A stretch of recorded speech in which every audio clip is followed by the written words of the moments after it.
in Gaza, which have been bombed and destroyed into rubble, I would like to note the deliberate targeting of academics in Palestine.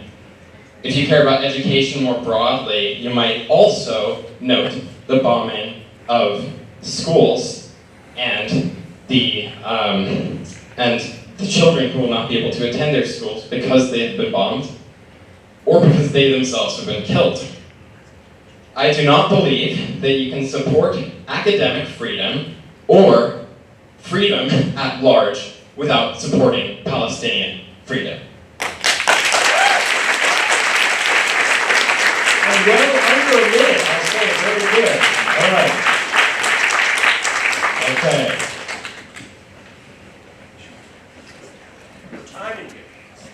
Yeah, I would just like to follow up on that, especially for Carl Weinberg for a call for the IU community, thousands of the IU community, tens of thousands to show up for a rally for the defense of academic freedom, and honestly for the interest of, to a large part, the faculty. Also, while dismissing Samia Halaby's calls for an end to the genocide going on, for an end to the illegal occupation of Palestinian territory, and no acknowledgement of the apartheid conditions that are going on right now in Palestine and have been going on. And why exactly do you expect the IU community to show up when the interests are solely, for this rally, squarely around academic freedom and mainly around the rights of faculty, professors, staff, but nothing in support of Halaby's actual stances of what students are already mobilizing around on campus, what we're already putting energy into. And so it feels as if Halaby's censorship and her identity is being used to mobilize around the interests of, say, faculty, but not in the case of actual Palestinian liberation.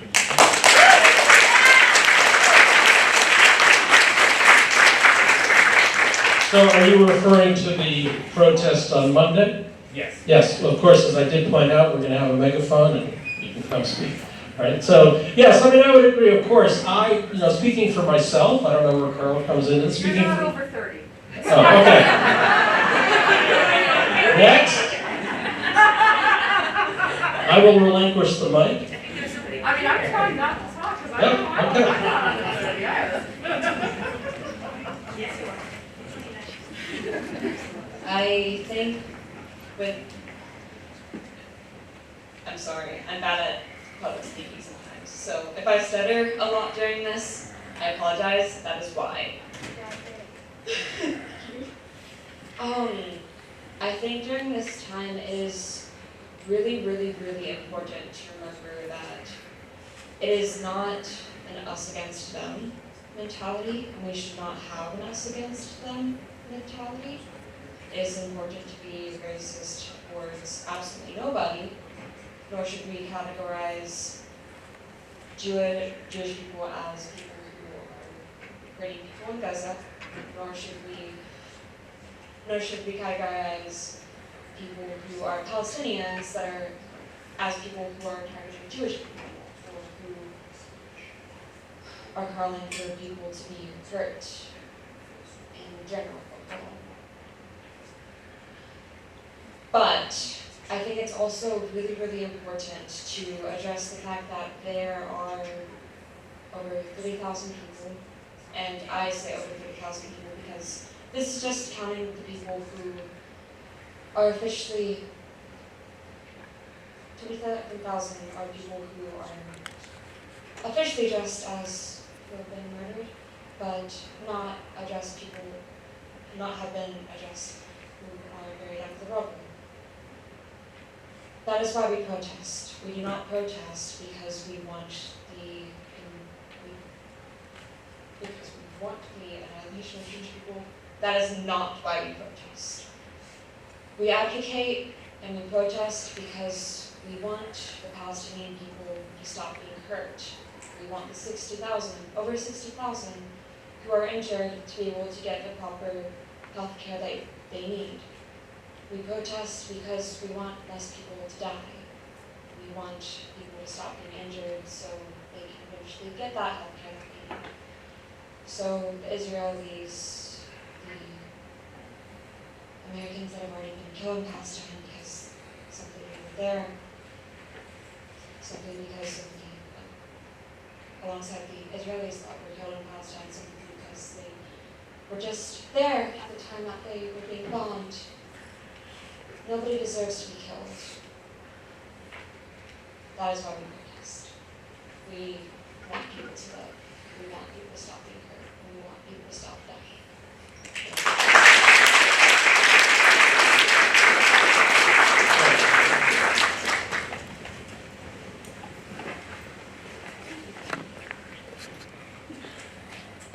Thank you so much. I also want to thank Roscoe for those beautiful words. And thank you to the curators who spent 3 years putting the show together. Thank you to faculty members who have been defending us when there's a lot at stake.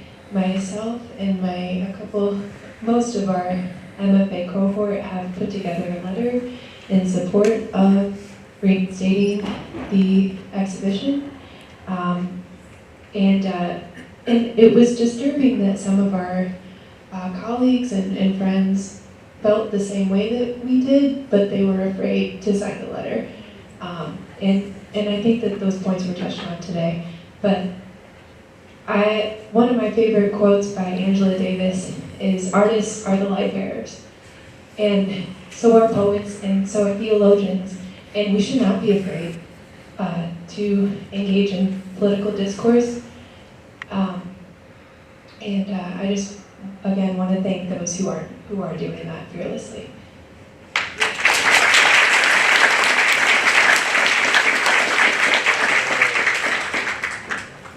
I'm going to go all the way to that. I can just project.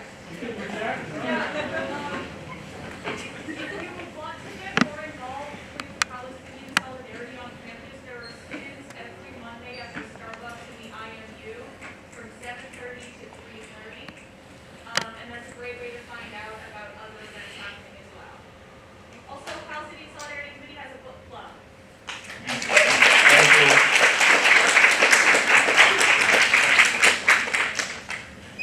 Hi. I just want to say, as a trans student here at IU, thank you. As somebody who is a part of the LGBTQ plus community, I know that these people, we have our own genocide going on, and I am not in any way comparing the killing of Palestinians to laws being passed in Florida. I am saying that as somebody who feels the censorship of books, of media, of everything that gets released here in the United States, that we should all come together as a people, not as people who come from America, as people who come from Gaza, as just people, as humans. And I believe that as time goes on, we're losing more and more time. We need to show the people of Gaza that we are there we will give them our time, we will give them our attention, and we will not stop protesting, we will not stop raising awareness, and we will show them that we are here for them.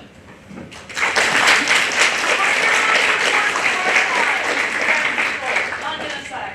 No, it's not? Yeah, it's apartheid, not genocide. Oh, okay. I thought you were. Okay, there's someone back there.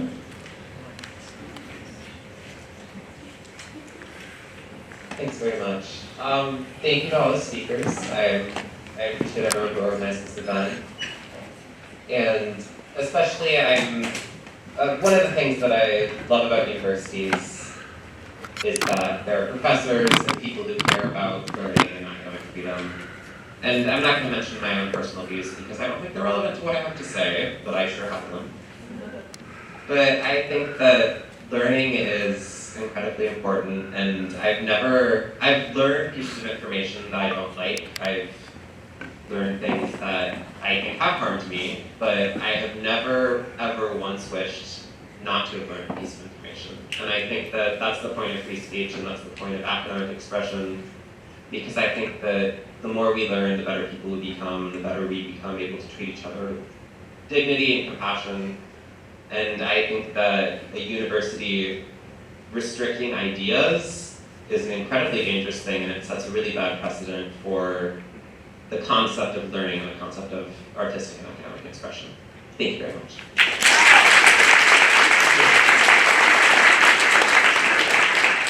Now, I guess we're making a bit of exercise here.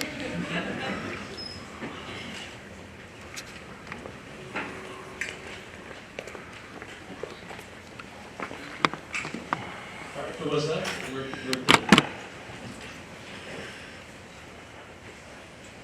Not project very well. As people have brought up already, like they not only profit, like institutions that profit off the board, they also profit off like our fear and the general public. Like that's why they put out like that's why the discussions around like tenure being threatened, like convenience and hanging, especially with like controversial topics like what's going on. Like they profit off fear from us that we are too afraid to speak, too afraid to sometimes even go outside, too afraid to go to classrooms and bring up points that might bring up valuable discourse. They want us to be afraid to the point where we're silent. Because if we're not afraid, then we'll speak our minds. And it's what we share opinions and we share our thoughts. More people are likely to gather together. They profit us being so afraid that we are paralyzed from this, that we are paralyzed to act as a force, because that's what we're capable of. They profiting off fear and headlines, profiting off fear from opinions and gossip being spread and not being transparent. Then what does that give us? What does that leave us? It only leaves us speculation. We can only do so much of that, and that only leaves more insecurity, more paranoia, more frustration, not at what they're doing, but at the fact that we don't have enough information. And that's not our fault. That is not our fault at all. And it can be very frustrating, and sometimes we feel like we can do nothing, and that's what they want. They want us to feel like we're powerless, fearful, and that we can't do anything when that is the complete opposite of the truth. Also, thank you all for being here, for speaking. I didn't know about this event until yesterday. One of my professors told me about it, and that's why it's important to talk about these things. Because like, otherwise, maybe people who are so exhausted and don't know, they'll just keep on not knowing. And inactivity can sometimes even be worse than actively condemning, because then people will just assume that's compliance when in reality it's just ignorance or not being able to act out of exhaustion. And once again, looking at it, it is like angry. Thanks very much. Thank you.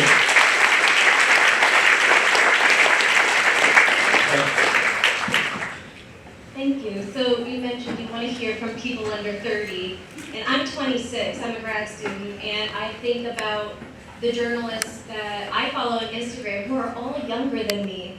You know, Motaz just turned 25, Hassan's maybe 23, Hind I think is 25, Plestia is 21.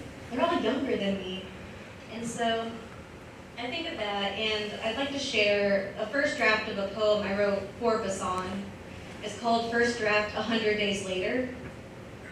When I look in the mirror, all I can see is her, baby fat embraces, eyes yellowing, college educated, English speaking, but still human, regardless of that. When I walk the streets of my college town, buildings towering, boxy, made of limestone, I think of her. I think of the rubble these buildings could cause, the shrapnel that sliced the flesh so well. When it rains, I think of her in a tent, saturated and shivering to the bone. When I lie in bed, listening to the drone of my box fan, I think of her and the drone of airplanes overhead, and the sounds of bombs tearing through homes and hospitals, schools and workplaces and cafes, through a city once vibrant. I check my reflection throughout the day, desperate to ensure she's still there. Thank you.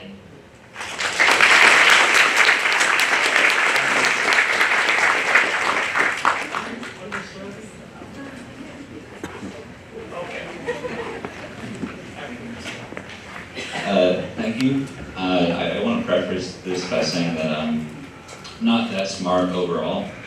But, I will say that, everyone here can kind of recognize the importance. It's like subtle for a lot of people who perhaps aren't here, that just the idea of one artist, abstract artist being taken down. If it had gone on, there was no controversy around it, I'm sure a lot of people would go and enjoy it, but maybe it wouldn't be the biggest news.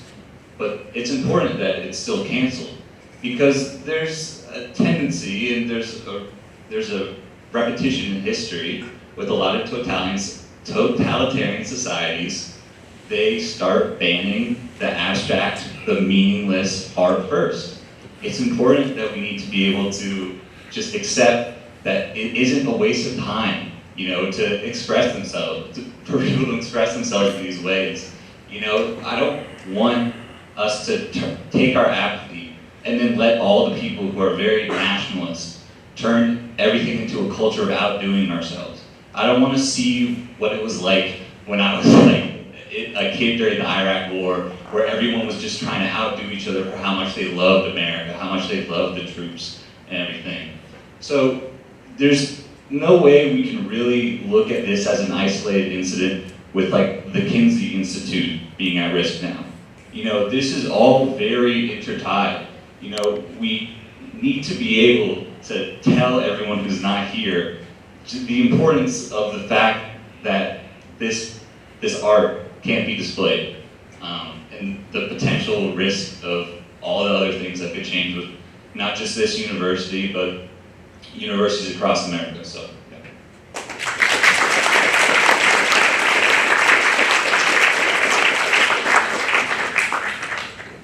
Hi, I'm not under 30. And that's why I'm standing here. Having been born in 1945 and grown up right after the war in a Jewish family who lost no people, but who was so grateful to be an American. I am so offended at living in what feels like pre-Nazi Germany at this point in this country. And the slight degree, I guess it's a major degree of powerlessness that I have felt at different points is changed by being here today with all of you. And the brilliance and the creativity and the sensitivity and the, I can't think of words, but that word, that the articulateness of everybody, that's the word I was looking for, is so encouraging. And we have to exert our power, or else we won't have it.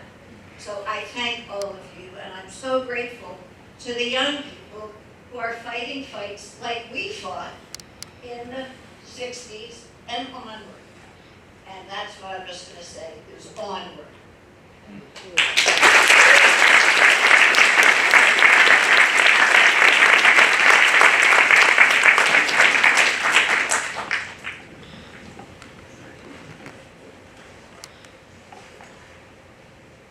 When I graduate from Indiana University, I need to be well versed in cruelties, because the field I'll be going into is a very cruel one.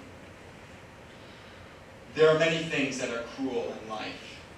Death, loss, and deprivation are many of those.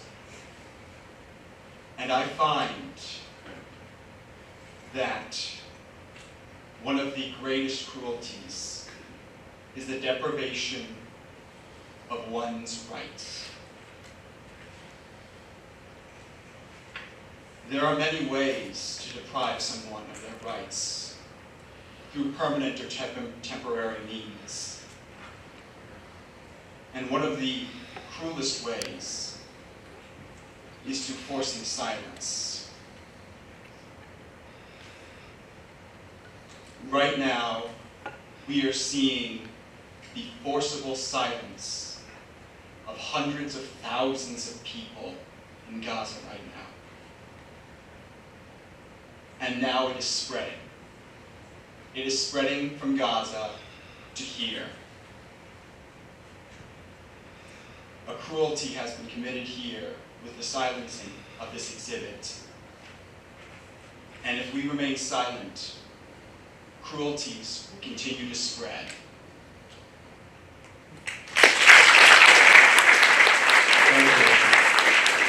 I hesitate to ask what you're studying, I must say, but let's just throw it open to any age. Do any of the speakers want to add something? And Rita, did you want to add something? You're opening it up to those of us who are. Yes, I'll do that, sure, for you. And then you can just. I can't speak, yeah, I'll no problem. So, I really appreciate everybody who helped to organize this, and thank you to all the speakers and Ross. It was amazing, thank you. I just want to sort of articulate that, you know, there's so many things that are going on that are connected, and I really appreciated what the students said about the fact that this isn't just academic freedom. And if we just focus on that, I think we're losing sight of the fact that this is about attacks against humanity, right? And that these are racialized attacks, and I just need to articulate that because it's very frustrating to me when that's not made mention of. That the reason that South Africa took this to the courts is because they recognized in their own history apartheid and open air camps. That there are African Americans who en masse recognize what's happening because of the history of plantation slavery and apartheid and Jim Crow in this country, right? That it is not anti-Semitic to stand with Palestine at the same time that we can decry the leadership in Israel. That doesn't mean we stand against Jewish or Israeli people. But what is being done is a crime against human beings, mothers, fathers, brothers, sisters, human beings just like us. And that is just, it's not acceptable to me with any fiber of my being. And if we look at what's happening at the Kinsey, if we look at the suspensions of professors, if we look at the way the graduate union has been steamrolled and not acknowledged, we have to look at all of these connected pieces. It is creating a culture of silence and fear that nobody wants to speak out because they're afraid of the consequences. Well, that in and of itself should tell you that we should be absolutely terrified of the moment that we are in. We continue to be silent, there will be no one left to speak.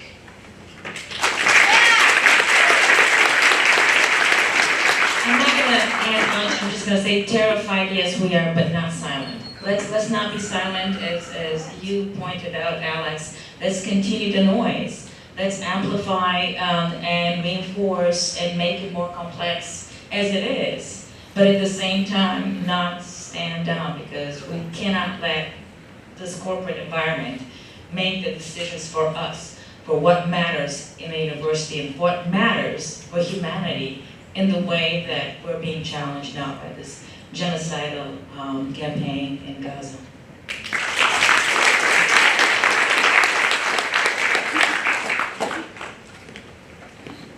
Which, in terms of also dealing with abstract art, what we don't have is the ability to stand in front of one of these paintings and really feel, what Samia is saying.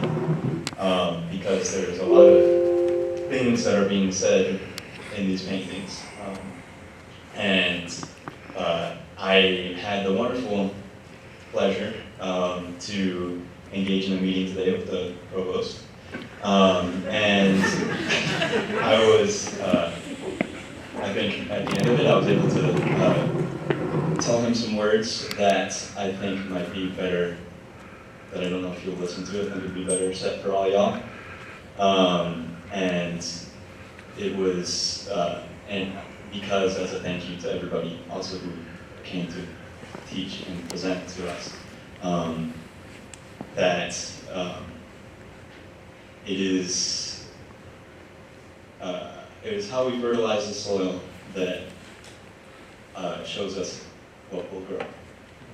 And so I'm really thankful for this fertilization, the soil of my dreams right now. So thank you.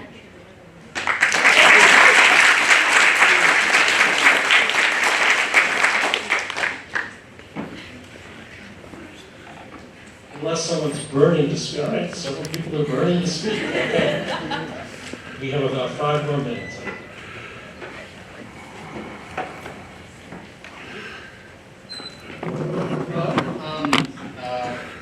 Sorry if I kind of jump around a bit, I have not properly prepared this. But one thing that a lot of people have been really touching on today has just been, the humanity of this, the interconnectedness of this. Because, like, I don't know, we live in a really interesting time where we don't just get our news and our connection with the outside world from paper or word of mouth, but we can actually see it with our own eyes with these wildly interesting black boxes in our pockets. But it's wild because these people that are suffering, these people that have lost their homes, if not their lives, we do not just see the numbers anymore. We see their faces, their names, and as examples like we have touched on journalists like Lisan, and I know I'm set to receive notifications when that happens because it's one thing to look at numbers and just think, oh, that sucks, that really does, but it's another thing to see someone's face, to see someone's tears and thoughts and emotions. And this is just one person. There are millions that are being affected by this. And just having that connection. And just looking at the forces that be, the people that are trying to silence us, the people in authority that cancel things without a word, with silence, expecting the same from us. These are people that are being affected, same as you and me. These are people going to universities that are now rubble. These are people with dreams and hopes that have experienced loss on scales hitherto undreamt of. And so looking at these people and looking at ourselves, we have the power, we have the right to talk about it, even though they don't want us to. And so, because this is such a deep and human issue, we must talk about it. We must use our humanity to connect with others around us, even if it is immediate, even if it's across the world. Because they are across the world, but we are one and the same. We are people who love, who hate, who live, and who die. So, just, I don't know. Yeah. Thank you. One more.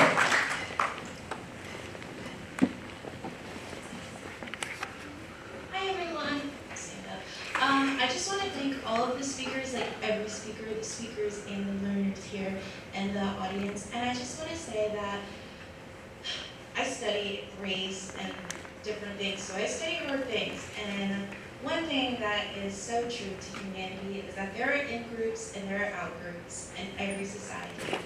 And so as we end, I just want to encourage everyone to be mindful of their own mental in-groups and out-groups. Like today, thank you, today is being censored not for her art, but for her identity. And that's always happened in America, that's always happened abroad, and that's why it's important for us to stand up against these things. Like, I can say that a year ago, affirmative action was a thing, and now it's not. 3 years ago, she was going to be able to present her art, and now she's not. And so, in-groups and out-groups change, but at the end of the day, like the speaker who said the poem, we're all a part of the earth. We are all humans, and we're all connected to each other, and that's something that will never change. Okay, so, in closing, thank you all so much. So this artwork up here is one of the more inflammatory works. Samia. And the reason it is potentially inflammatory is the title, which is "The Beautiful Land of My People Stolen in the Night of History." And that's probably the strongest pro-Palestinian statement in her art, the title of this artwork. However, when people ask me about it, I say, well, that probably describes about half of humanity, doesn't it? Beautiful land of our people stolen in the night of history, a beautiful phrase that unfortunately captures historical reality for a great deal of the world's humanity. So I want to send you away with thinking about that. I want to thank you all for coming. I want to thank especially the museum staff and the curator of this wonderful exhibit, of the beautiful catalog, and just to register my respect for them and my sorrow that they really feel sufficiently threatened to be unable to speak out. But we know that they gave us an opportunity to see this artwork, to understand this artist, to use this artwork to discuss what's going on in Palestine and Gaza right now, although that could not necessarily have been envisioned when the exhibit was planned. And this campus missed out on really a fantastic opportunity, which I think all of you have just modeled here over the last 2 hours, and I thank you for that. I urge you to keep it up. Don't stay silent. Come Monday to our protest. Perhaps it'll be a weekly protest, and perhaps it will morph very quickly from pointing to the cancellation of Halaby's art to larger questions, not just about academic freedom, which not only faculty care about, but also, of course, the burning issue that so many of the younger people have brought up, which is what's going on in Gaza and Palestine right now. So thank you all very much, and I'll see you out on the plaza Monday morning. Thanks.